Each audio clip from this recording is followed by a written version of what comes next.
Guys, nandito na ako sa Malolos Cathedral, sa labas ng Malolos Cathedral. Nandito ako sa harap ng Kalayaan Street.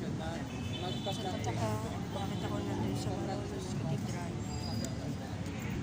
Sa tataka, bakit ako nandito ako sa Malolos Cathedral? Pag nag-communion ako, sinabi ako ni Father Bernardo busy na si Father Sinon, hindi ako tuloy sa pagsakristan kasi yung kabataan na mali yung number ko eh. At sabi naman ni Father sa kabataan, hindi pwede wala ako.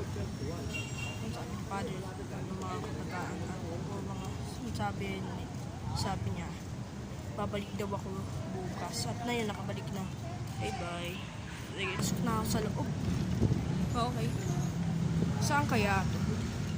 Okay, yun ang tweets. Okay, so, dito tayo sa Chapel of the Saints. Describe kayo. Kita ba ako? Bye-bye. Ano yun?